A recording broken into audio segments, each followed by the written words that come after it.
I'm Samuel Honnold, and this is what's not in the news. This is Lame Duck President Michelle Bachelet of the nation of Chile.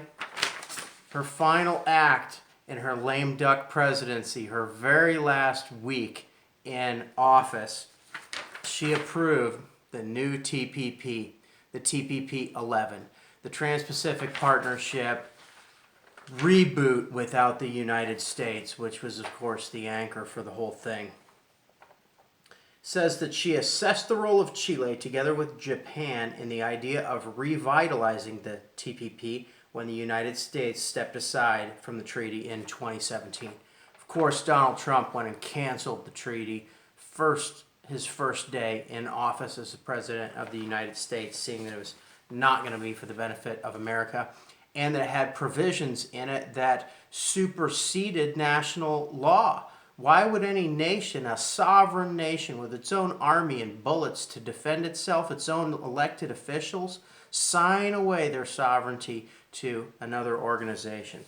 Well, one reason would be the Pope. And do recall, these are the nations that the Pope went to visit: Chile and Peru, very recently. TPP 11 emerges as a bulwark against American protectionism. This is the Nikkei article.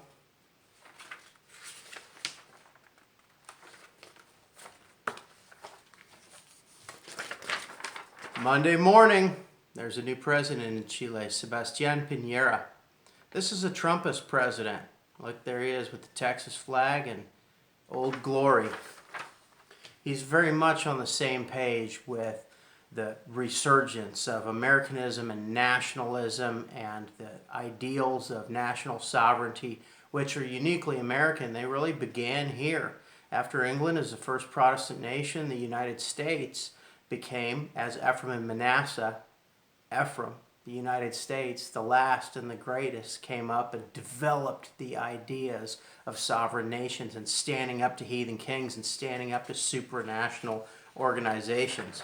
But now the pink tide, the socialist movements throughout Latin America and South America, they have their Ardennes offensive. It's time for the Battle of the Bulge.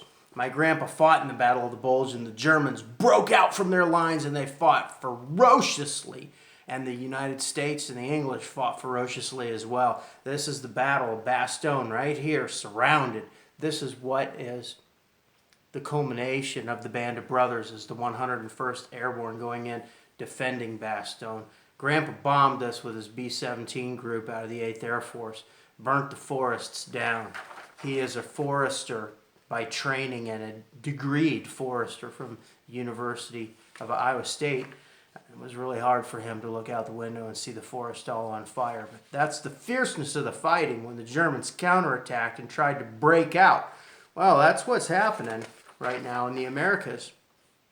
Without going into too much depth, we know Venezuela is a failed state. Socialism has run its course.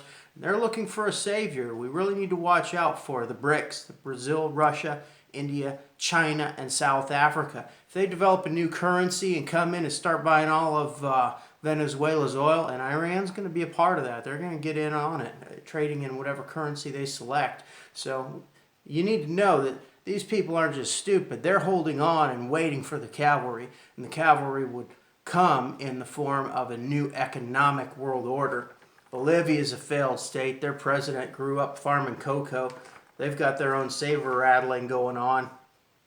Colombia and Peru have a great deal of difficulty right now from all the refugees from Venezuela. Also Panama up in the Isthmus. There's so many Venezuelans going in there, and so many of them are absolutely destitute. They've been starved down for months and months. They're in very bad physical condition, many of them, and it's a real humanitarian disaster. It's flooding these nations. Now Peru is the other South American nation that's really pushed the TPP. Remember, this is where the Pope went. He didn't even go to his native Argentina just a few months ago. Why did he do that? He hasn't been to Argentina since he was Pope, 2013. It's been 5 years that Francisco's been Pope, and he will not set foot in Argentina. The reason is because they got out Cristina Fernandez de Kirchner, the socialist, Peronist, China, negotiating. She was doing all kinds of trade and military deals with China. She was voted out. Now they've got Mario Macri, who's a center-right candidate. He and Trump would get along really well. And we did very well looking for the submarine, and hopefully there'll be more defense agreements with the U.S. and Argentina. But the Pope didn't even go there. He went to Chile, and he went to Peru. And he nearly got thrown out of these two countries because there's a lot of opposition. And the sex abuse trials are just blowing wide open. 3 Catholic churches were set on fire just before the Pope's visit. So the people of Chile are really speaking that they're against this kind of meddling and this kind of reigning. The Bible says in Revelation that the great whore reigns over the kings of the earth. Well, here we have this gentleman. It's the president of Peru, Pedro Pablo Kaczynski. He's an American. He renounced his citizenship in 2015 in order to run for the presidency of Peru. And he was very narrowly escaped impeachment here just in December, a few months ago. There are a lot of people that aren't happy with Pedro Pablo Kaczynski. Now, he's globalist. He held positions at the World Bank and the International Monetary Fund before being designated as the general manager of Peru's Central Reserve Bank. So he worked for the Fed in Peru in addition to those supranational organizations. So he's the president today, and he's caught up in the Odebrecht scandal, the giant German-Brazilian construction firm that has had scandalous relationships with heads of state all through Latin America. He's caught up in it. He's really looking for a way out and looking to the TPP for that. In fact, it's come out in the news and in print, although he did admit taking payments from Odebrecht. He did not admit collusion with the former president who was jailed. He did not admit collusion with the former president's children who lead the opposition party in Congress to escape impeachment. But there's a great deal of talk about it in print and in news, and it's a real possibility that he struck a deal to pardon the former president, the really center-right, central conservative president who fought the Chinese and got their Chinese-backed militias out of Peru. I've done another video on that. If you'd like, click over on my channel to the one about Peru, and it goes all up through the pardoning and the different presidencies. In Colombia, they still had a FARC candidate, Fuerza Armada. This is a communist army, and they had a presidential candidate, health problems. He's collapsed a few times. He's getting out of the race. Now, another major player in the TPP-11 is Mexico. Economically, one of the stronger American powers that's involved in this. Really, it's Chile, Peru, Colombia may join and be the 12th, Mexico, and Canada, and then all the rest are in Asia. Now, there's also a lame duck presidency in Mexico. Enrique Peña Nieto, he's 110 days out right now from his election. I believe July the 1st is the election. And he pushed very hard to get this passed as well. Now the leader in the running is AMLO. 2006, 2012 elections, he claimed to have won both of them. And he's a socialist. He may prove to be a nationalist socialist.